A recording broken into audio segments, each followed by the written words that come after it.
3 hacks sur Google Ads qu'une agence traditionnelle ne te donnera jamais. Salut, c'est Benjamin, numéro 1 en France sur Google Ads et aujourd'hui je vais te donner 3 hacks hyper agressifs pour ton compte Google Ads. Le hack numéro 1, comment forcer un concurrent à arrêter ses publicités s'il est sur les mêmes mots-clés que toi. Alors là, c'est très simple. Tu te retrouves dans une surenchère permanente dans tes campagnes. Tes coûts explosent puisqu'un concurrent ne fait que monter ses CPA ou baisser son ROAS pour te passer devant. Du coup, vous êtes tous les deux pénalisés. Les coûts explosent, vos performances sont en berne. C'est évident parce que Google Ads repose sur un système d'enchères. Dans ces cas-là, ce que je te recommande, c'est d'isoler les top keywords de ton business. Donc vraiment les 10% des keywords les plus importants de ton business et de les mettre dans une campagne en mots-clés exacts. Et ça, c'est très important. Ensuite, tu bascules ces campagnes en maximiser les clics manuels, du coup, avec un CPC max hyper élevé. Ce qui va se passer, c'est que ton concurrent, il est sûrement en stratégie intelligente, donc CPA cible ou ROAS cible. Toi, tu es sur une stratégie manuelle, donc il n'y a plus de profil de conversion pris en compte. Et surtout, tu vas forcer la diffusion de tes annonces toute la journée à fond avec des enchères très hautes. Ce que l'algorithme en stratégie intelligente ne peut pas faire puisqu'il se scierait la branche sur laquelle il est assis. Alors évidemment, tu vas gaspiller de l'argent puisque ce budget investi ne sera pas rentable, mais c'est temporaire. En faisant ça, tu vas dérégler le profil de conversion de ton concurrent en face et tu vas faire exploser ses performances mais dans le mauvais sens. Du coup, son CPA va exploser, son ROAS va s'effondrer, etc.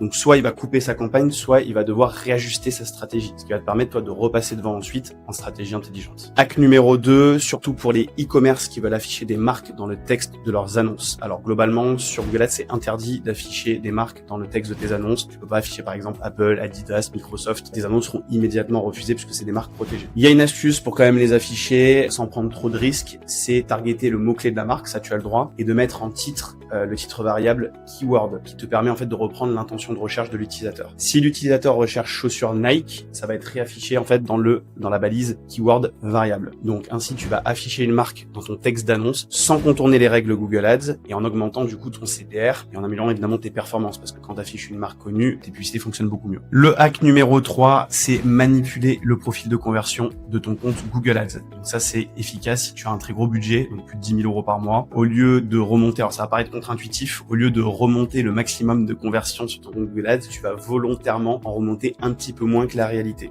Par exemple, sur 100% de tes conversions qui remontent, tu n'en remontes plus que 90%. Par exemple, des achats qui t'intéressent pas trop ou des petits paniers moyens. Ça va fausser ton ROAS, il va être artificiellement bas sur Google Ads et l'algorithme va essayer de compenser et donc de t'apporter plus de ventes. Attention, ça fonctionne sur des tout petits ajustements, 5-10% où tu fausses ton tracking. Si tu fais plus, ça va complètement dérégler l'algorithme et ça va être contre-productif. Si tu as aimé cette vidéo, n'hésite pas à liker, commenter, je réponds à tout le monde en commentaire et surtout abonne-toi à mon compte pour ne plus rien rater en tips en marketing digital.